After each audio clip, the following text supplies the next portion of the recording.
안녕하세요. 쿨쿨대령입니다. 오늘 알아볼 주제는 바로 중국 역사상 최강의 인간 흉기입니다.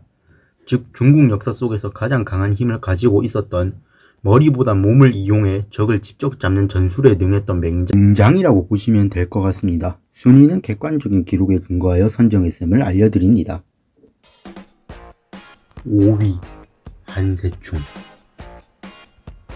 진만인지적, 가히 북송 남송 시기에 항우의 재림이라 불린 괴물이자 악비와 더불어 북송과 남송이라는 나라 역사에 있어 최고의 명장으로 불리는 한세충입니다. 동시대 뛰어난 금나라의 명장 사묘할이나 고려에서 활약한 한국사 역대 최강의 흉기라고 불리는 척중령의 존재로 인해 존재감이 이들 중 가장 낮지만 개인의 순수 기량에서 이들과 충분히 비빌 수 있는 장군이라는 평가를 받습니다.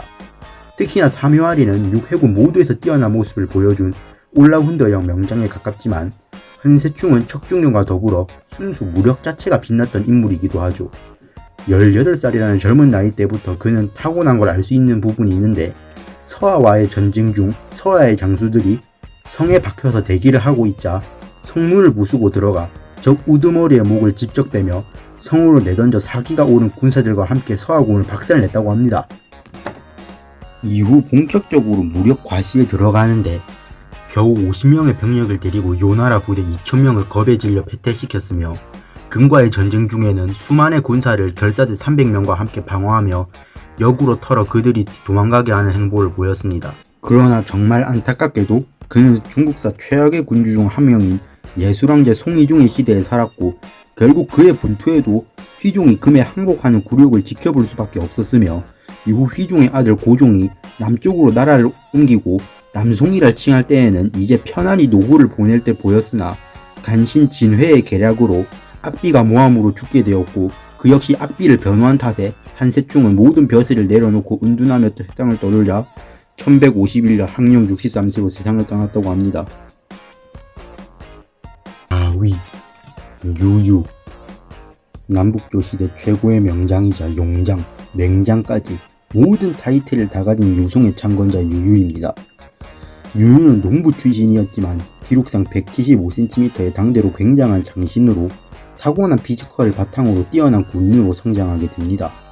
직급이 낮은 장교이던 젊은 시절에도 소눈의 난이 일어났을 때 혼자서 수천 명의 병사를 혼자서 베며 돌파해 여러 명을 베었다고 하며, 이후에도 소눈의 정규군 10만 부대를 본인의 군사 1,000명으로 이들을 물리쳤고, 소눈은 투신자살을 하며 난이 끝이 나게 되며 하급 장교였던 유유의 명성이 순식간에 올라가게 됩니다.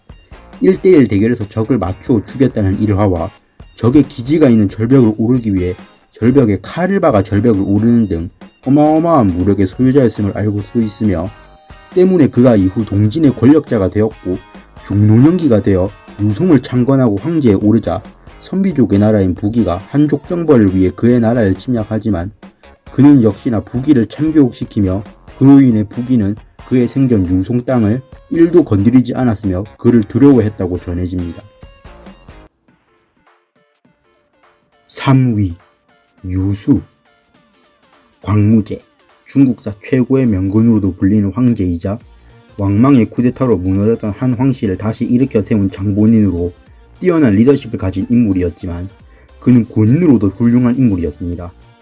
그가 젊던 시절 한을 복벽하기 위해 모인 현안 세력은 당시 독재와 폭정으로 나라꼴을 엉망으로 만들 왕망을 타도하려고 했었고, 이때 유수는 곤양성을 지키게 됩니다.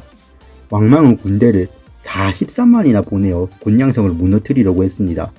이때 유수는 대단한 용기로 본인 포함 13명의 결사대와 함께 43만을 뚫고 몰래 지원군을 모집하러 갔고, 이후 모집한 지원 보병 부대들을 바탕으로 성을 지키게 됩니다.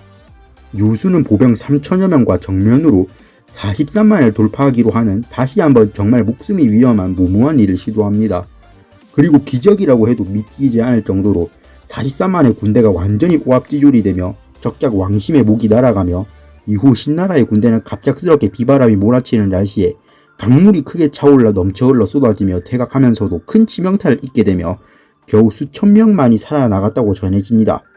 곤양대전이라고 불리는 이 고대사 희대의 대첩은 전쟁사에서도 순수 보병부대가 단순히 사령관 한 명에 의해 사기가 올라 44만 대군을 정면 돌파한 매우 극적인 전투로 전쟁사에 남았으며 중국사 내에서도 가장 손꼽히는 전설적인 전투로 남게 되었습니다. 그로 인해 유수 광무제는 명군, 명장의 타이틀을 모두 가져간 중국사 최고의 먼치키 중 한 명으로 역사에 남게 되었습니다.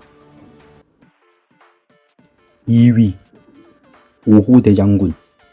삼국지의 주인공이자 촉한의 초대 황제 유비의 충성스러운 장군들이자 유비가 가장 아끼는 장군들로 알려진 삼국지 연의에서 언급된 오호대장군입니다. 이 5명의 장군은 한 명 한 명이 삼국지 내에서 최강으로 손꼽히는 인간 흉기로 5명의 그 서열을 함부로 헤아릴 수 없을 정도입니다. 먼저 그 5명 중 보통 가장 위이자 유비가 가장 아낀 장수이자 그의 아우인 과은우는 삼국지 최고의 장군을 물을 때 항상 가장 먼저 언급이 되며 사실상 유비 초창기 모든 전투에 함께했으며 그궁 또한 다른 이들과 비교가 불가능한 수준입니다. 삼국지의 키포인트 땅인 청주를 맡겼다는 것부터 그를 얼마나 신뢰했는지를 알 수 있습니다.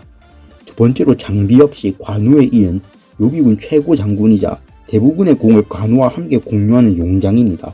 기록이 관우에 비해 적어 저평가받는 경우도 있지만 일부 기록만으로도 그는 대단한 장군이었다고 묘사되고 있는 관우와 동급의 가치를 지닌 인물입니다. 세 번째 조운의 경우 시간이 흐름에 따라 거품이 낀 인물이라는 평을 받는 삼국지 인물이 많아지는 사례들의 반대로 오히려 점점 평이 올라가는 유비의 충실한 호위무사였습니다.